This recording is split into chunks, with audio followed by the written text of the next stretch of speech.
بسم اللہ الرحمن الرحیم۔ آج ہم بات کریں گے کار اے سی سے متعلق کہ اس میں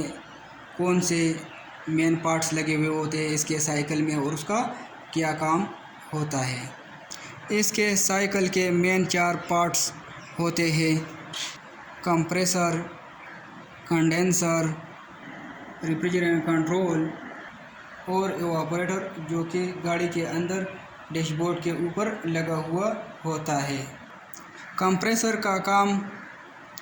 ریفریجرینٹ کو ویپر پمپ میں لو پریشر اور لو ٹمپریچر کے ساتھ ایواپوریٹر میں سے سک کرتا ہے اور اس کا پریشر اور ٹمپریچر بڑھا کر ڈسچارج لائن کے ذریعے سے کنڈینسر کو دے دیتا ہے۔ اور کنڈینسر کا کام کنڈینسیشن کا عمل ہوتا ہے، یعنی اس کے اندر یہ جو ریفریجرینٹ ڈلا ہوا ہوتا ہے اس سائیکل کے اندر، اس ریفریجرینٹ کی یہ خاصیت ہوتی ہے جب ہم اس کے اوپر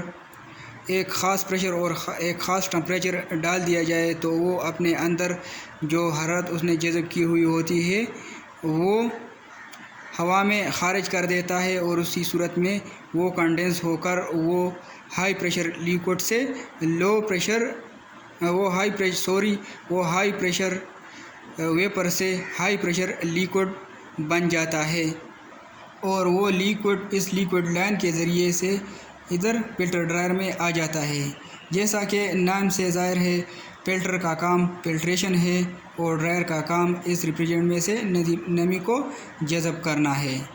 اس سائیکل میں نمی کدھر سے آتا ہے اور یہ جو فلٹریشن کے لگا ہوا ہوتا ہے اس کا کیا کام ہے؟ جب ہم اس سائیکل میں ریفریجرینٹ کو چارج کرتے ہیں تو اس سے پہلے اس سائیکل کی ویکیوم کرتے ہیں۔ اگر ویکیوم صحیح طرح سے نہ ہو جائے تو اس میں اگر تھوڑی ہوا اندر رہ جائے تو وہ ہوا جب کنڈنسر میں سے گزرے گا ریفریجرینٹ کے ساتھ تو وہ بھی کنڈینس ہو کر اس میں جو نمی ہوتی ہے وہ لیکوڈ شکل اختیار کر لے گا، اور وہ لیکوڈ جو ہے پانی وہ ریفریجرینٹ میں سے ہوتا ہوا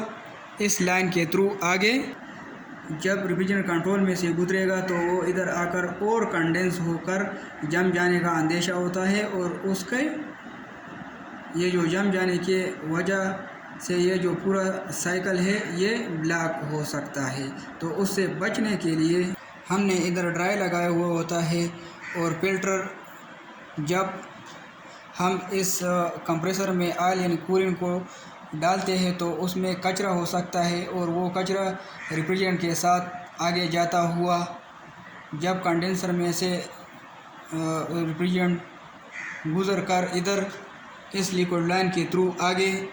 ریفریجرینٹ کنٹرول میں آئے گا تو ادھر سوراخ تنگ ہونے کی وجہ سے وہ اس میں پھنس سکتا ہے، اور اس کی وجہ سے بھی یہ سائیکل بلاک ہو سکتا ہے۔ تو اس سے بچنے کے لیے ہم نے یہ جو فلٹر ہے یہ ادھر لگایا ہوا ہوتا ہے۔ پھر اس کے بعد یہ ریفریجرینٹ کنٹرول لگا ہوا ہوتا ہے، اس کا کام یہ ہوتا ہے کہ اس کی وجہ سے کنڈینسر والی سائڈ پہ ریفریجرینٹ کا پریشر زیادہ ہوتا ہے، اور ایواپوریٹر والی سائڈ پہ ریفریجرینٹ کا پریشر کم ہوتا ہے، جو کہ ہمیں ادھر کم چاہیے، کنڈینسر والی سائڈ پہ زیادہ چاہیے، کیونکہ ریفریجرینٹ کی یہ خاصیت ہے جب ہم اس کے اوپر ایک خاص پریشر اور ایک خاص ٹمپریچر ڈال دیا جائے تو وہ اپنے اندر جو جذب شدہ حرارت ہے وہ خارج کرنا شروع کر دیتا ہے، اور جب ہم اس کے اوپر میں سے پریشر کو ریلیز یعنی کم کر دیتا ہے تو اس کے نتیجے میں وہ پھر حرارت جذب کرنا شروع کر دیتا ہے، جو ہمیں ادھر گاڑی کے اندر میں سے حرارت کو جذب کر دیتے ہیں اور کنڈینسر کے ذریعے سے باہر ہوا میں خارج کر دیتا ہے۔ تو اس طرح آہستہ آہستہ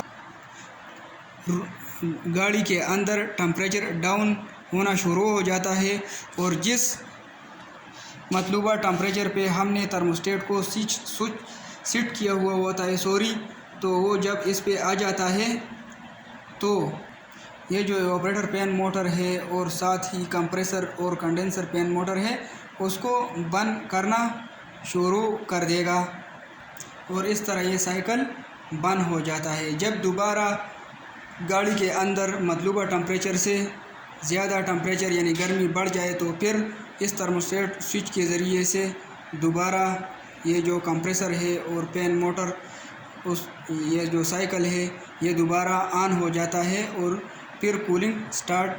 کرنا شروع کر دیتا ہے۔ اور اس تھرموسٹیٹ سوئچ کے ساتھ ایک اور سوئچ بھی لگا ہوا ہوتا ہے،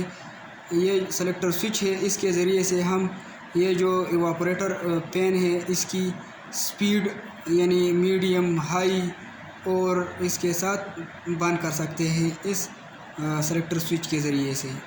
دوسرا اس کا یہ جو کنٹرول وائرنگ ہے وہ اسی طرح کیا ہوا ہوتا ہے،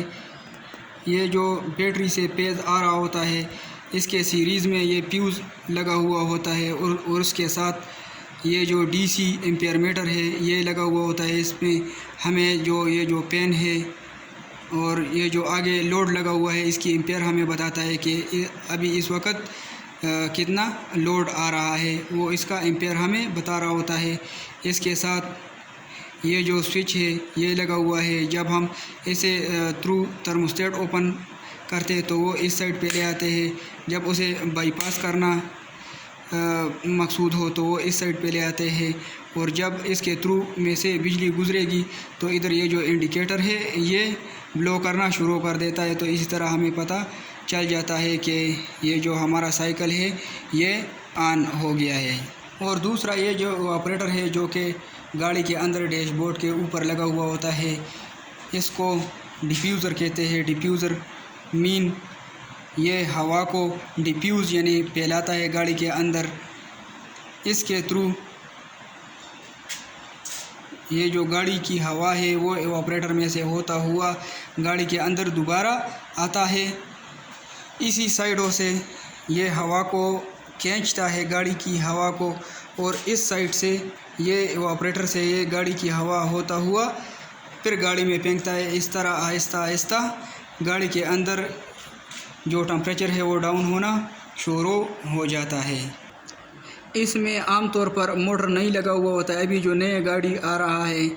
یہ جو نئی گاڑیاں الیکٹریکل والی آ رہا ہے اس میں موٹر لگے ہوئے ہوتے ہیں، لیکن یہ جو پہلے پرانے گاڑیاں ہیں اس میں یہ موٹر نہیں ہوتے، بلکہ اس کا یہ جو کمپریسر ہے یہ ڈائریکٹ انجن کے ساتھ تھرو بیلٹ یا چین یا تھرو شاپ پاور اس کو فراہم کرتا ہے، اور اس کے تھرو یہ جو کمپریسر ہے یہ اپنا کام کرتا رہتا ہے۔ تو آج کے لیے بس اتنا ہی۔ امید ہے کہ آپ لوگوں کو تھوڑی بہت سمجھ آئی ہوگی۔ اگر کوئی کنفیوژن ہو تو آپ مجھے کمنٹ باکس میں کمنٹ کر سکتے ہیں، اس میں آپ کو جواب دینے کی کوشش کروں گا۔ والسلام۔